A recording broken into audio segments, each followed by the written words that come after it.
అందరికీ నమస్కారం. Good afternoon. ఈ అతి ముఖ్యమైనటువంటి ఈ మీడియా సమావేశం సిపిఐ మావోయిస్టు సంబంధించినటువంటి ముఖ్యమైనటువంటి నాయకులు సాయుధ పోరాటాన్ని వదిలేసి జనజీవన స్రవంతిలోకి కలవాలని చెప్పి బయటకు వచ్చిన సందర్భంగా ఈ మీడియా సమావేశాన్ని నిర్వహిస్తున్నాం. తెలంగాణలో మొదలైనటువంటి ఈ ఉద్యమం తెలంగాణలోనే ఆఖరి స్థాయికి వచ్చినట్టు కనిపిస్తుంది. సిపిఐ మావోయిస్టు పార్టీ అత్యంత సీనియర్ నాయకుడు అయినటువంటి పోలిట్ బ్యూరో సభ్యుడు, central military commission in charge Tipiri Tirupati alias Devuji alias Kumudada, అట్లానే సెంట్రల్ కమిటీ సభ్యుడు సిసిఎం అయిన మల్ల రాజిరెడ్డి సంగ్రామ్,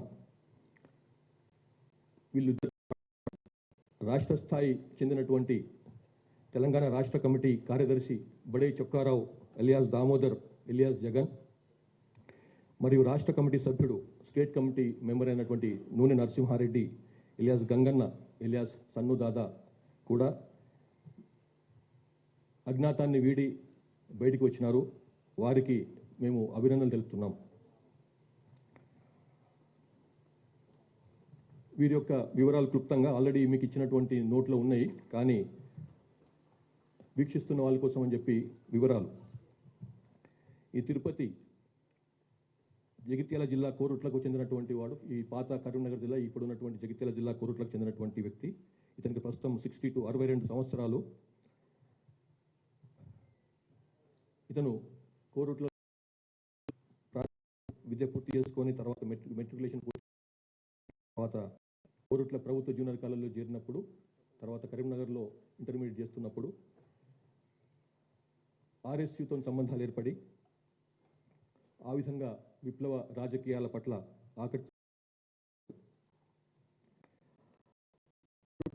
ఆర్ఎస్యు టౌన్ అధ్యక్షునిగా, తర్వాత కరీంనగర్ ఆర్ఎస్యు టౌన్ అధ్యక్షునిగా బాధ్యతలు నిర్వహించినాడు.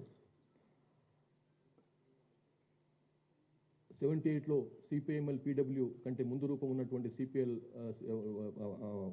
ఆర్గనైజేషన్ పెట్టినటువంటి జగిత్యాల జైత్యయాత్రలో పాల్గొని దాని ద్వారా ఆకర్షితుడైనాడు. ఇతను 1982లో సిపిఎంఎల్ పీపుల్స్ వార్లో జాయిన్ అయినాడు.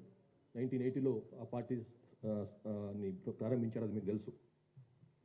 తర్వాత 1984లో ముప్పాళ్ళ లక్ష్మణరావు ఎలియాస్ గణపతి ఇచ్చినటువంటి సూచన మేరకు మల్ల రాజిరెడ్డి ఎలియాస్ సంగ్రామ్, తిప్పిరి తిరుపతి ఇద్దరు దండకారణ్యానికి వెళ్ళినారు. అక్కడి నుంచి పూర్తిగా దండకారణ్యంలో మహారాష్ట్రలో తన అజ్ఞాత జీవితాన్ని గడిపినాడు. గడ్చిరోలి జిల్లా కార్యదర్శిగా, తర్వాత బండారా డివిజన్ కమిటీ మహారాష్ట్ర స్టేట్లో తన కార్యదర్శిగా అట్లా తను పనిచేసి 2001లో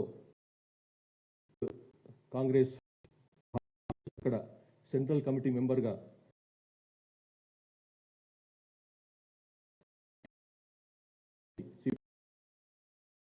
దానికి నియమితుడైనాడు. 2017లో సెంట్రల్ మిలిటరీ కమిషన్ పూర్తి ఇన్ఛార్జిగా బాధ్యతలు నిర్వహించి ఇప్పటికీ అదే బాధ్యతలో ఉన్నాడు. మల్లోజుల వేణుగోపాల్ ఎలియాస్ సోను పార్టీ నుంచి బయటకు వచ్చిన తర్వాత సిపిఐ మావోయిస్టు పార్టీ యొక్క అధికార ప్రతినిధిగా కూడా వ్యవహరిస్తున్నాడు. ప్రస్తుతం పోలిట్ బ్యూరో మెంబర్గా సెంట్రల్ మిలిటరీ కమిషన్ ఇన్ఛార్జిగా ఉంటూ అజ్ఞాతం నుంచి బయటకు వచ్చినాడు. తర్వాత మల్ల రాజిరెడ్డి, వీరిది శాస్త్రులపల్లె గ్రామం, మంథని మండలం, పెద్దపల్లి జిల్లా, పాత కరీంనగర్ జిల్లా. ఇతను సెంట్రల్ కమిటీ సభ్యుడిగా పనిచేస్తూ ఉన్నాడు. ఇతను నార్మల్ వ్యవసాయ కుటుంబానికి చెందినవాడు. 1975లో రత్నమ్మ తన భార్యను పెళ్లి చేసుకున్న తర్వాత ఆమెతో పాటుగానే ఆమె కూడా అయినంబడే పార్టీలోకి వెళ్ళిపోయింది. తర్వాత ఆమె ఛత్తీస్గఢ్లో జరిగినటువంటి ఎన్కౌంటర్లో 1998లో మరణించింది. ఇతను 71లో ఇంటర్మీడియట్ పూర్తి చేసి 1974లో ఆర్ఎస్యులో జాయిన్ అయినాడు. మల్లోజుల కోటేశ్వరరావు ఎలియాస్ కిషన్జీ అతను వెస్ట్ బెంగాల్లో ఎన్కౌంటర్లో మరణించినాడు. అతనితో కలిసి ఈ మార్క్సిస్ట్ లెనినిస్ట్ మావోయిస్ట్ ఆకర్షితుడై తర్వాత 1980లో సిపిఎంఎల్ పీడబ్ల్యూ ప్రారంభించిన తర్వాత బొగ్గుగనుల ప్రాంతంలో ఉద్యమ నిర్మాణానికి కృషి చేసినాడు. 1988లో అంతకుముందు అరెస్ట్ అయ్యి ఆదిలాబాద్ జైలు నుంచి తప్పించుకొని పారిపోయి సబ్ జైలు నుంచి పారిపోయి 1989లో మళ్ళీ అజ్ఞాత జీవితం మొదలుపెట్టినాడు. సాగర్ నాయకత్వంలోని మంగి ఆదిలాబాద్ జిల్లా మంగి సాయుధ దళంలో పనిచేసినాడు. సరే, ఇవన్నీ డీటెయిల్స్. గడ్చిరోలిలో డివిజనల్ కమిటీ సెక్రటరీగా ఆ జిల్లా సెక్రటరీ పనిచేసినాడు. తర్వాత 87లో దండకారణ్య కమిటీకి అప్పుడు పెట్టినటువంటి దండకారణ్య కమిటీకి తొలి కార్యదర్శిగా నియమితుడైనాడు. అంతకుముందు ఫారెస్ట్ కమిటీ కార్యదర్శిగా కూడా పనిచేసినాడు. 1990లో సెంట్రల్ కమిటీ సభ్యునిగా నియమితుడై దండకారణ్య స్పెషల్ జోనల్ కమిటీకి గైడ్ చేసేటువంటి బాధ్యతలు అతనికి అప్పగించారు. 2001లో మహారాష్ట్ర, కర్ణాటక, కేరళ, తమిళనాడు సంబంధించినటువంటి ఈ రాష్ట్రాలను కలుపుకొని సౌత్ వెస్ట్ రీజనల్ బ్యూరోను ప్రారంభించగా దానికి అతన్ని ఇన్ఛార్జిగా నియమించారు. తర్వాత 2007లో జరిగినటువంటి యూనిటీ కాంగ్రెస్లో ఇతన్ని పోలిట్ బ్యూరో సభ్యునిగా నియమించారు. అంటే టాప్ 5-6లో అతను ఒకడన్నమాట. 2007లో కేరళ రాష్ట్రంలో సంస్థాగతపరమైనటువంటి కార్యక్రమాల కోసం పోయినప్పుడు అక్కడ అరెస్ట్ అయినాడు. జైలు నుంచి విడుదలైన తర్వాత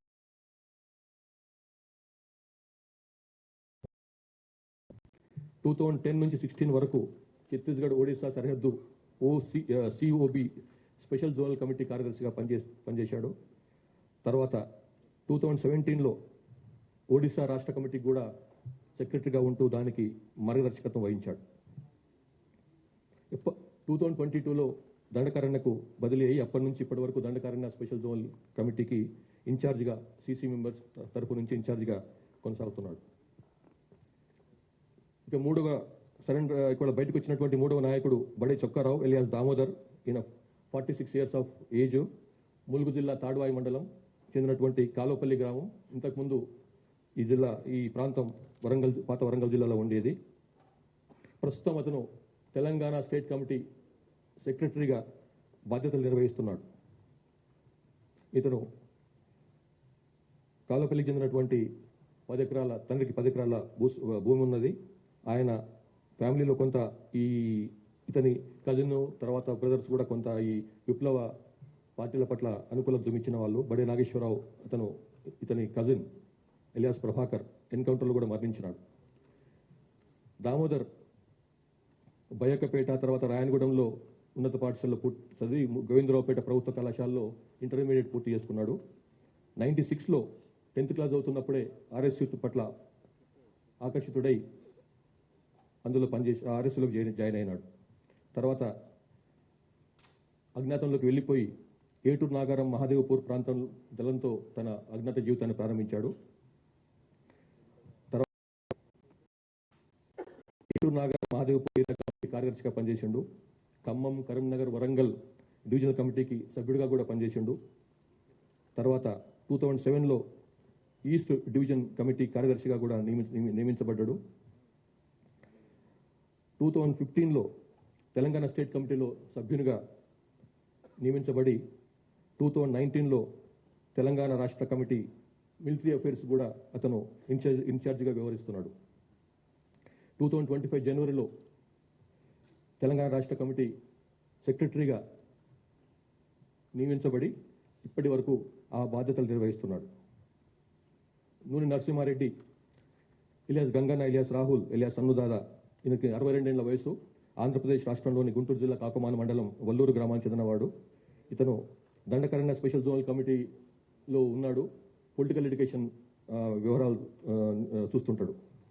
ఇతను బీఎస్సీ పూర్తి చేసిన తర్వాత నర్సరావుపేటలో ఎల్ఎల్బి కోసం అని చెప్పి గుంటూరులో చదువుతూ ఆర్ఎస్యు కలాపాల పట్ల ఆకర్షితుడైపోయి యూజీ అయిపోయినాడు. 1919లో దుర్గితనంలో పనిచేశాడు. అట్లానే ఇంకా రకరకాలుగా డిఫరెంట్.